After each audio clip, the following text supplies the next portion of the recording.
Good morning. It's Tuesday, August the 1st. It's only 80 degrees out here this morning. It's pretty awesome. I'm trying to decide what I'm going to do first. I think the first thing I need to do is to go ahead and water this side garden. The squash need it. Everything's kind of drooping over here. Even this little celosa plant's drooping. It may be when I watered the potted plants yesterday morning, I may have forgot to walk over here. I think I need to move these over with the other pots so I don't miss them anymore. These are the only two potted plants I got in the side yard. My little collection of black-eye Susans needs to be watered too. The reason I keep these here is I ended up taking plants out of all these stray pots and put them in my bed over there every year.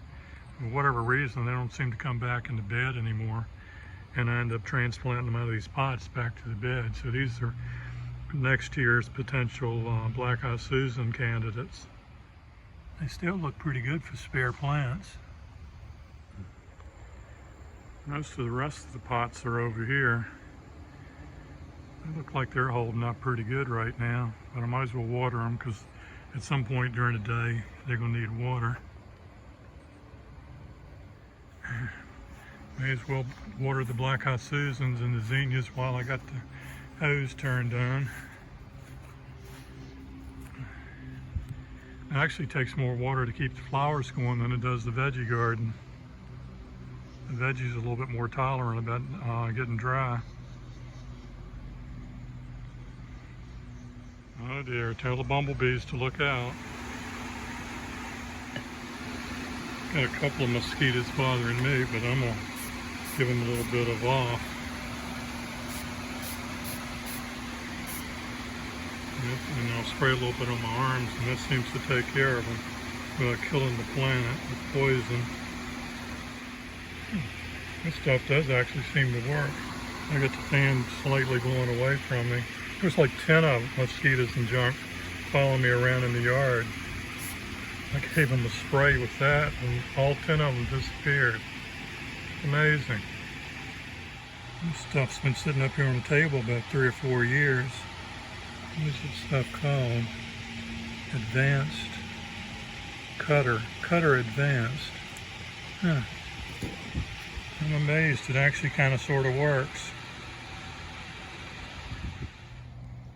I'm going to use a little BT here on the stems of the squash to kind of keep the squash borers at bay. This BT is for organic gardening. And always read the instructions.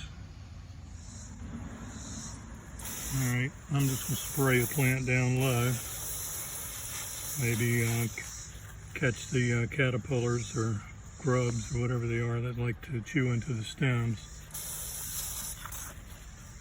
And spray them all, see if that helps a little bit. Well, maybe I can remember to water these 3 guys since I moved them over here with the rest of the flowers.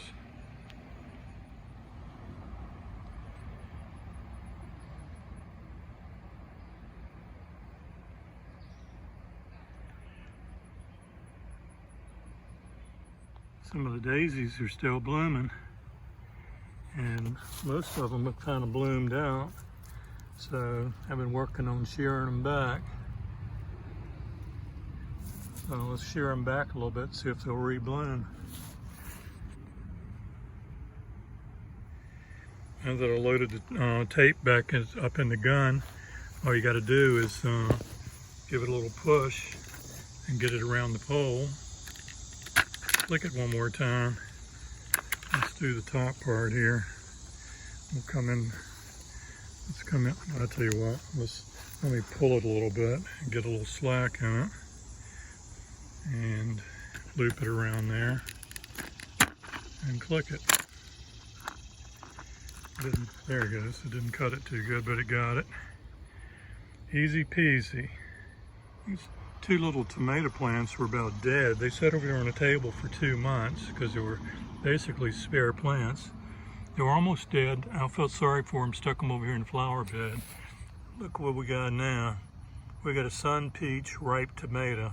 Now this thing's only been hanging out here in the flower bed maybe 2 weeks.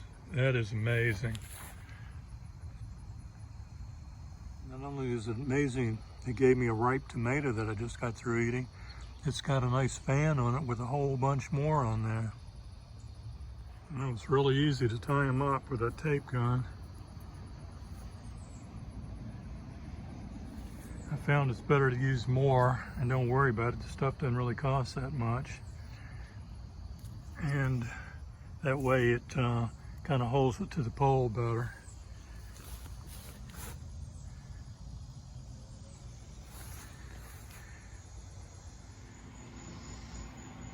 This seems to be the pollinator hotspot today. There's all kinds of bees and things in and out of there.